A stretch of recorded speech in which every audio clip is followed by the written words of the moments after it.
नमस्कार। जब भी कुछ मीठा खाने का मन करता है तो हाथ अक्सर इन दो पसंदीदा चॉकलेट्स में से एक की तरफ बढ़ता ही है ना? लेकिन क्या हमने कभी रुक कर सोचा है कि इनके इतने चमकदार रैपर के पीछे असल में कहानी क्या है? आज हम इसी की पड़ताल करने वाले हैं। तो ये हैं हमारी आज की पड़ताल के दो मुख्य विषय, Cadbury dairy milk fruit and nut और नेस्ले किटकैट। इनका स्वाद तो हम सब अच्छी तरह जानते हैं, पर आज हम इनके अंदर की दुनिया में झांकने वाले हैं, वो रहस्य जो रैपर के नीचे छिपे हैं। और यहीं से हमारा सबसे बड़ा सवाल खड़ा होता है। स्वाद तो बेहतरीन है, इसमें कोई शक नहीं, पर क्या हम सच में जानते हैं कि हमारी इन पसंदीदा चॉकलेट्स के अंदर असल में क्या-क्या डाला गया है? चलिए इस सफर पर निकलते हैं और पता लगाते हैं। तो अपनी जांच की शुरुआत करते हैं उस चीज से जो इन दोनों में सबसे पहली और सबसे ज्यादा मात्रा में है, और वो है चीनी। ये हमारी पड़ताल का पहला और शायद सबसे जरूरी सुराग है। तो तैयार हो जाइए एक चौंकाने वाले आंकड़े के लिए। Cadbury dairy milk fruit and nut bar का जो कुल वजन है ना, उसका करीब करीब 54% हिस्सा सिर्फ और सिर्फ चीनी है। जी हाँ, सही सुना, आधे से भी ज्यादा। अच्छा, तो शरीर पर इसका असर क्या होता है? ये प्रोसेस इसे साफ दिखाता है। जब हम बिना फाइबर वाली इतनी चीनी खाते हैं तो वो सीधे खून में जाकर ब्लड शुगर को एकदम से बढ़ा देती है। अब इसे काबू में लाने के लिए हमारे पैंक्रियाज को बहुत सारा इंसुलिन छोड़ना पड़ता है, और अगर ऐसा बार बार होता रहे तो इंसुलिन रेजिस्टेंस का खतरा बढ़ जाता है, जो आगे चलकर टाइप 2 डायबिटीज की एक बड़ी वजह बनता है। चलिए अब आगे बढ़ते हैं और इन दोनों चॉकलेट्स के बीच जो सबसे बड़ा फर्क है उस पर नजर डालते हैं, और वो है इनके फैट यानी वसा का सोर्स। यहां से कहानी एक बहुत ही दिलचस्प मोड़ लेती है। यहां फर्क बिल्कुल साफ साफ नजर आ रहा है। एक तरफ है कैडबरी जो पारंपरिक कोको बटर इस्तेमाल करती है। ये एक नेचुरल फैट है जो चॉकलेट को वो मुंह में घुल जाने वाला एहसास देता है। वहीं दूसरी तरफ है किटकैट जो इंडस्ट्रियल हाइड्रोजनेटेड वेजिटेबल फैट का इस्तेमाल करती है। हो सकता है ये सस्ता हो और चॉकलेट को गर्मी में पिघलने से बचाता हो, लेकिन सेहत के लिहाज से इसकी एक बड़ी कीमत चुकानी पड़ सकती है। अच्छा, तो ये हाइड्रोजनीकरण आखिर है क्या? देखिए, इसे आसान भाषा में समझते हैं। ये एक इंडस्ट्रियल प्रोसेस है।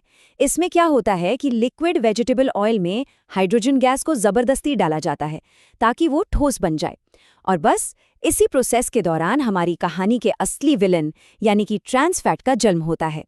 देखिए, मेडिकल साइंस में इस पर कोई दो राय नहीं है। ट्रांस फैट सबसे खतरनाक किस्म का फैट होता है। ये शरीर में खराब कोलेस्ट्रॉल यानी एलडीएल को बढ़ाता है, अच्छे कोलेस्ट्रॉल यानी एचडीएल को कम करता है, और हमारी धमनियों में सूजन पैदा करता है। नतीजा, हृदय रोग का सीधा सीधा खतरा बढ़ जाता है। अब हमारी जांच किटकैट के दूसरे हिस्सों की तरफ मुड़ती है। हमारा ध्यान अब है रिफाइंड आटे पर और एक बड़ी ही अजीब सी एलर्जन वार्निंग पर। किटकैट का जो क्रिस्पी वेफर होता है ना, वो मैदे से बनता है। अब मैदा बनाने के प्रोसेस में गेहूं के दाने से उसके सबसे पौष्टिक हिस्से यानी फाइबर वाला चोकर और पोषक तत्वों से भरपूर जर्म दोनों को निकाल दिया जाता है।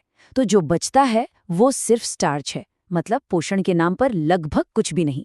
ये बात बहुत जरूरी है। हमारी आंतों में जो अच्छे बैक्टीरिया रहते हैं उनका खाना फाइबर होता है। जब हम मैदा खाते हैं तो असल में हम अपने इन छोटे दोस्तों को भूखा रख रहे होते हैं। इससे आंतों का संतुलन बिगड़ जाता है और फिर ब्लोटिंग, अपच जैसी परेशानियां शुरू हो जाती हैं। और अब आता है एक असली रहस्य। जरा किटकैट के पैकेट पर दी गई एलर्जन की जानकारी को ध्यान से देखिए। इसमें तिल यानी सेसमी का जिक्र है ना? थोड़ी अजीब बात। बिल्कुल, यही सवाल तो मन में आता है, एक चॉकलेट वेफर बार में तिल का आखिर क्या काम? इसका जवाब जानकर वाकई हैरानी होगी। तो लीजिए, इस रहस्य से पर्दा उठ गया। इसका कनेक्शन सीधे सीधे फूड सेफ्टी के नियमों से है। पहले भारत में असली घी में मिलावट करने के लिए हाइड्रोजनेटेड फैट्स का खूब इस्तेमाल होता था। इस मिलावट को पकड़ने के लिए सरकार ने एक बहुत स्मार्ट नियम बनाया। उन्होंने कहा कि हर हाइड्रोजनेटेड फैट में थोड़ा सा तिल का तेल मिलाना अनिवार्य है। क्यों? क्योंकि तिल के तेल में होता है सिस्मोलिन, जिसे एक सिंपल केमिकल टेस्ट से फौरन पकड़ा जा सकता है। तो इसका मतलब ये हुआ कि किटकैट में हाइड्रोजनेटेड फैट है, इसीलिए कानूनन उसमें तिल का अंश होना ही होना है। तो चलिए, अब तक जो भी सुराग हमें मिले हैं उन सब को एक साथ जोड़ते हैं और एक साफ और सबूतों पर आधारित नतीजे पर पहुंचते हैं। ये टेबल पूरी कहानी को एकदम साफ कर देती है। दोनों में चीनी और कैलोरी की मात्रा बहुत ज्यादा है और फाइबर तो नाम मात्र का है। लेकिन जो सबसे बड़ा और खतरनाक अंतर है वो है फैट के टाइप में। जहां कैडबरी में नेचुरल कोको बटर है, वहीं किटकैट में हाइड्रोजनेटेड फैट है, जिसके साथ ट्रांस फैट का सीधा खतरा जुड़ा हुआ है। अच्छा, निष्पक्ष रहने के लिए ये भी मानना होगा कि इनमें कुछ अच्छी चीजें भी हैं, जैसे कोको जो एंटीऑक्सीडेंट से भरपूर होता है। कैडबरी में जो मेवे हैं उनसे हेल्दी फैट्स और विटामिन मिलते हैं।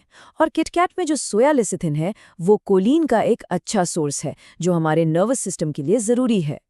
और अब बात करते हैं उन चीज़ों की जो हानिकारक हैं। बहुत ज़्यादा चीनी जो हमारे मेटाबॉलिज्म को गड़बड़ा देती है, मैदा जो हमारे गट माइक्रोबायोम को सीधा नुकसान पहुंचाता है, और पीजीपीआर जैसी सिंथेटिक इमल्सिफायर्स जिनका काम तेल और पानी को मिलाए रखना है, वो लंबे समय में हमारी आंतों की सुरक्षा परत को कमजोर कर सकते हैं।